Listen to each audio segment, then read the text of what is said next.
আসসালামু আলাইকুম। আজকের পর্বে আপনাদের তৈরি করে দেখাবো বাংলাদেশি রেস্টুরেন্ট স্টাইলে চাইনিজ ভেজিটেবল। এটা পোলাও বা ফ্রাইড রাইসের সাথে দারুণভাবে মিলিয়ে যায়। অনেকে তো আবার এটা এমনিতেও খেতে পছন্দ করে। চলুন তাহলে শুরু করা যাক। চুলায় একটি প্যান দিয়ে তাতে সামান্য সয়াবিনের তেল দিয়ে দিলাম। তেল গরম হয়ে আসলে দিতে হবে 1 টেবিল চামচ রসুন কুচি। রসুন কুচিগুলোকে হালকা করে ভেজে নেব।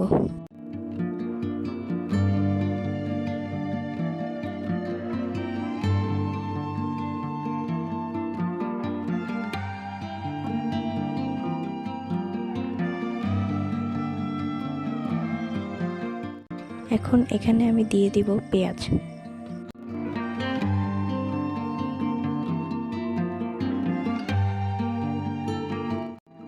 পেঁয়াজগুলোকে একটু নেড়েচেড়ে নিয়ে এখানে দিয়ে দিলাম মরিচ কুচি।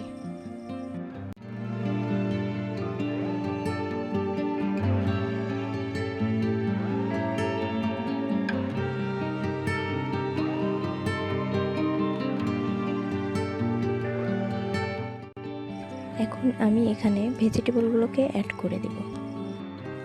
প্রথমে আমি দিয়ে দিলাম 1 কাপ গাজর, আর দিব 1 কাপ পরিমাণ পেঁপে, আর সাথে দিয়ে দিব 1/2 কাপ বরবটি।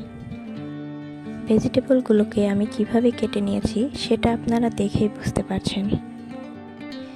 এগুলোকে এখন আমি হালকা করে ভেজে নেব।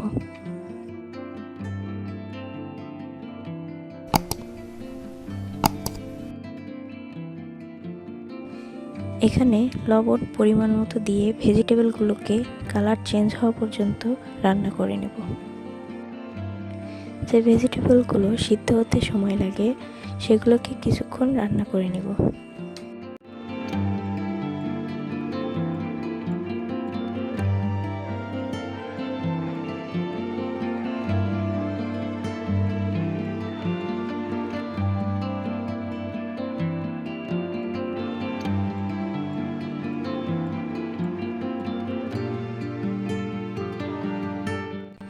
এখানে আমি 1 কাপ বাঁধাকপি নিয়ে নেড়ে চেড়ে ঢেকে দিয়ে রেখে দিলাম।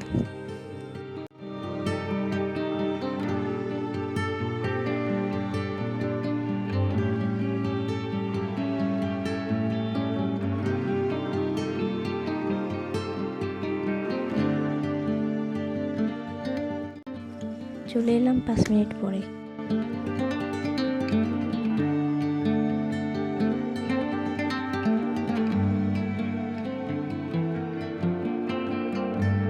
এখন এখানে আমি ভেজিটেবলগুলো সিদ্ধ হওয়ার জন্য পানি দিয়ে দিলাম 2 কাপ পরিমাণ।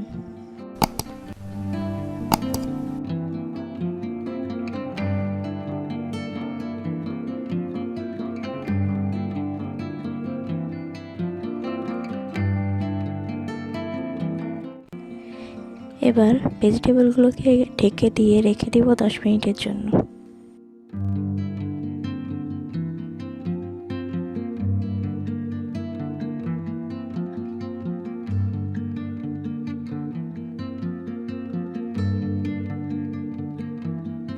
ভেজিটেবলে বলক আসার পরে অ্যাড করে দিচ্ছি 1/2 চা চামচ কালো গোলমরিচের গুঁড়া। এখন সমস্ত উপকরণগুলো খুব ভালোভাবে আবারও আমি মিক্সড করে নিচ্ছি। আমার মনে হচ্ছে ভেজিটেবলে একটু লবণ কম হয়েছে, তাই আমি আর একটু লবণ অ্যাড করব।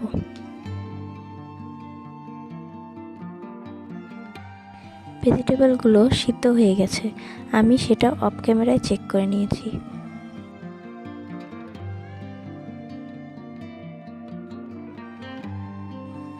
এখন এখানে আমি দিয়ে দিচ্ছি কর্নফ্লাওয়ার। আমি এখানে 2 চা চামচ কর্নফ্লাওয়ার পানি দিয়ে গুলে রেখে দিয়েছিলাম, সেটাকে একটু একটু করে দিয়ে দিব। এখন আমার ভেজিটেবলগুলো একদম রেডি হয়ে গেছে। তো দেখুন, ভেজিটেবলটা দেখতে একদম রেস্টুরেন্টের মতো হয়েছে, একটু লিকুইড। আশা করি আমার ভিডিওটি দেখার পর আপনাদের অনেক উপকারে আসবে। এভাবে খুব সহজেই আপনারা ভেজিটেবলটা বাড়িতেই তৈরি করে নিতে পারবেন। ভিডিওটি ভালো লাগলে অবশ্যই চ্যানেলটিকে সাবস্ক্রাইব করে পাশে থাকবেন। আল্লাহ হাফেজ।